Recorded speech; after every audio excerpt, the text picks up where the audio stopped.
கேரளாவின் மகத்தான கலாச்சாரத்தை போற்றும் வகையில் உலகம் முழுவதும் உள்ள மலையாளி மக்களால் ஓணம் பண்டிகை உற்சாகமாக கொண்டாடப்படுவதாக பிரதமர் மோடி தெரிவித்தார். அனைவருக்கும் இனிய ஓணம் நல்வாழ்த்துக்கள். எங்கும் அமைதி, செழிப்பு, நல்வாழ்வு நிலவட்டும் என்றும் வாழ்த்தினார். கேரளாவில் ஓணம் பண்டிகை இன்று கொண்டாடப்படுகிறது. முதல்வர் ஸ்டாலின் மலையாளத்தில் ஓணம் வாழ்த்து பதிவிட்டுள்ளார். உலகெங்கிலும் உள்ள எனது மலையாளி சகோதர சகோதரிகளுக்கு இதயம் கனிந்த ஓணம் வாழ்த்துகள். பெரும் இயற்கை பேரிடரின் பாதிப்பிலிருந்து மீண்டு வரும் கேரளாவில் உள்ள எனது திராவிட சகோதர சகோதரிகளுக்கு இந்த பண்டிகை காலம் நம்பிக்கையையும் வலிமையையும் தரட்டும். இந்த ஓணம் மலையாளிகளின் ஒற்றுமையையும் வாழ்வையும் பிரதிபலிக்கட்டும் என ஸ்டாலின் தெரிவித்துள்ளார்.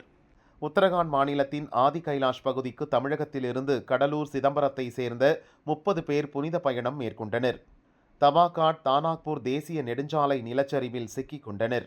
ஹெலிகாப்டர் மூலம் 30 பேரும் மீட்கப்படுவார்கள் என கூறப்படுகிறது. அனைவரும் கடலூரின் சிதம்பரம் பகுதியை சேர்ந்தவர்கள். தமிழர்கள் அனைவரும் பாதுகாப்பாக உள்ளனர். விரைவில் ஊர் திரும்ப நடவடிக்கை எடுக்கப்படும் என கலெக்டர் சிபி ஆதித்ய செந்தில்குமார் கூறியுள்ளார். நாட்டின் முதல் வந்தே மெட்ரோ ரயில் சேவையை குஜராத்தின் அகமதாபாத் பூஜ் வழித்தடத்தில் பிரதமர் மோடி நாளை துவங்கி வைக்க உள்ளார். 1150 பயணிகள் அமரும் வசதி கொண்ட இந்த ரயிலில் 2058 பயணிகள் நின்று கொண்டு பயணிக்கலாம். 9 நிலையங்களில் இந்த ரயில் நின்று செல்லும்.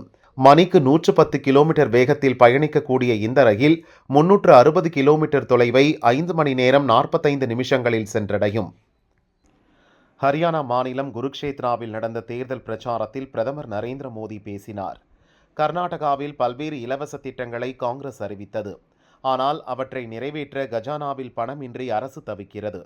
ஊழல் மட்டும் பெருகிவிட்டது. காங்கிரசின் கூட்டாளியான ஆம் ஆத்மியும் சாதாரணமானவர்கள் இல்லை என மோடி பேசினார். உத்தரப்பிரதேச மாநிலம் மீரட்டின் ஜாகிர் காலனி பகுதியில் 3 மாடி கட்டடம் இடிந்து விழுந்த விபத்தில் சிக்கி 9 பேர் பலியாகினர். தேசிய பேரிடர் மீட்புப் படை, மாநில பேரிடர் மீட்புப் படையினர் சம்பவ இடத்தில் மீட்பு நடவடிக்கைகளில் ஈடுபட்டுள்ளனர். சென்னை கவர்னர் மாளிகையில் ஹேமா ஹரி இணைந்து எழுதிய ஸ்ரீராமாயின் தமிழகம் பிரிக்க முடியாத பந்தம் என்ற தமிழ், ஹிந்தி, ஆங்கில நூல் வெளியீட்டு விழா நடந்தது. கவர்னர் ரவி நூலை வெளியிட்டு பேசினார். தமிழகத்தில் கலாச்சார அழிப்பு முயற்சிகள் நடந்தன. சனாதன தர்மத்தை டெங்கு, மலேரியா கொசுவோடு ஒப்பிட்டு அழிப்போம் என்றவர்கள் மக்களிடம் எதிர்ப்பு எழுந்ததும் அமைதியாகிவிட்டனர் என ரவி கூறினார்.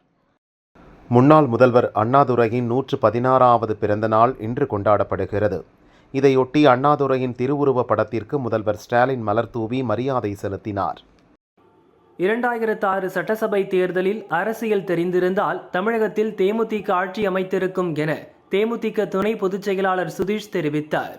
2011 சட்டசபை தேர்தலில் அதிமுகவுடன் கூட்டணியில் ஆட்சி அமைக்கப்பட்ட போது யார் கண்டுபட்டதோ 5 மாதத்தில் அந்த கூட்டணி உடைக்கப்பட்டது என சுதீஷ் கூறினார்.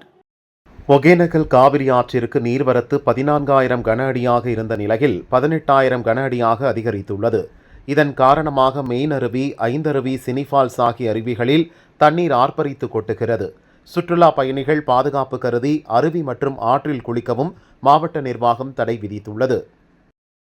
தமிழகம் நோக்கி வீசும் மேற்கு திசை காற்றில் நிலவும் வேக மாறுபாடு காரணமாக இன்று முதல் 20ஆம் தேதி வரை தமிழகத்தில் ஓரிரு இடங்களிலும் லேசானது முதல் மிதமான மழை பெய்யக்கூடும் என சென்னை வானிலை ஆய்வு மையம் தெரிவித்துள்ளது. தமிழகத்திலிருந்து வழக்கத்தை விட 5 டிகிரி ஃபாரன்ஹீட் வரை வெப்பநிலை உயரக்கூடும் எனவும் தெரிவித்தது. சென்னை, செங்கல்பட்டு, திருவள்ளூர், காஞ்சிபுரம் மாவட்டங்களில் வடகிழக்கு பருவமழைக்கான பேரிடர் ஆயத்த பணிகள் குறித்த ஆய்வுக் கூட்டம் தலைமை செயலர் முருகானந்தம் தலைமையில் சென்னையில் நடந்தது.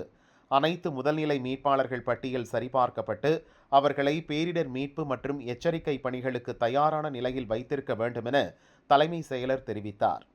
சென்னையில் விநாயகர் சதுர்த்தி ஊர்வலம் நடைபெறுவதை ஒட்டி போக்குவரத்தில் மாற்றம் செய்யப்பட்டது. விநாயகர் சிலைகள் கரைக்கும் இடங்களை சுற்றி சுமார் 10 கிலோமீட்டர் சுற்றளவிற்கு எந்தவித வணிக வாகனங்களும் செல்ல அனுமதி இல்லை எனவும் காவல்துறை தெரிவித்தது. ஒகேனக்கல் காவிரி ஆற்றிற்கு நீர்வரத்து 14,000 கன அடியாக இருந்த நிலையில் 18,000 கன அடியாக அதிகரித்துள்ளது. இதன் காரணமாக மெயின் அருவி, ஐந்தருவி, சினிஃபால்ஸ் ஆகிய அருவிகளில் தண்ணீர் ஆர்ப்பரித்து கொட்டுகிறது.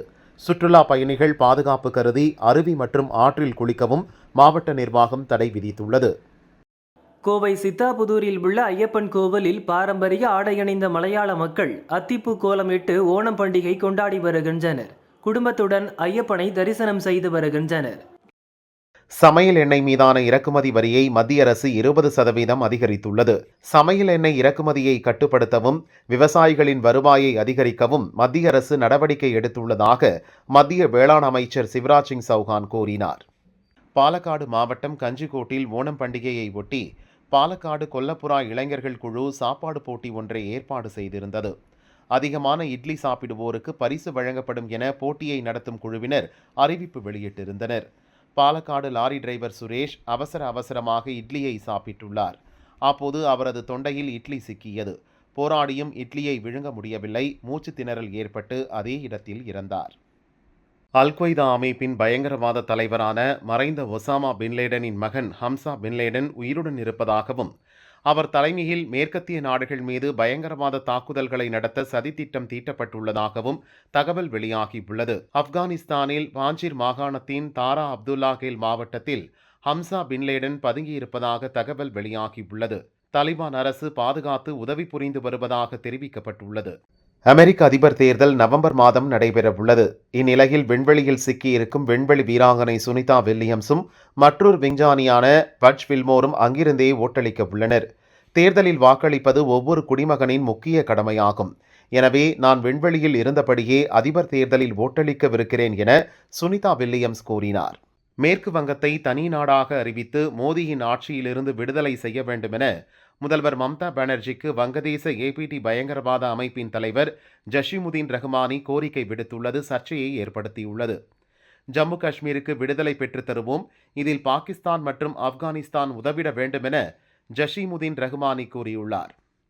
நாட்டில் மிகவும் எதிர்பார்ப்பை ஏற்படுத்தியிருக்கும் மகாராஷ்டிரா சட்டசபை தேர்தல் நவம்பரில் நடக்கவுள்ளது. பிரச்சாரத்துக்கு ரஜினியை அழைக்க முயற்சிகள் நடந்து வருகிறதாக கூறப்படுகிறது. அமித்ஷாவே இதற்கான வேலைகளில் இறங்கியுள்ளதாகவும் பிரதமர் மோடியின் அனுமதியுடன் தான் இதெல்லாம் நடைபெறுகிறது என கூறப்படுகிறது. அரசியல் கருத்து பேசுவதையே கூடுமானவரை தவிர்த்து வரும் ரஜினி இதற்கு ஒத்துக்கொள்வாரா என்பதை பொறுத்திருந்துதான் பார்க்க வேண்டும்.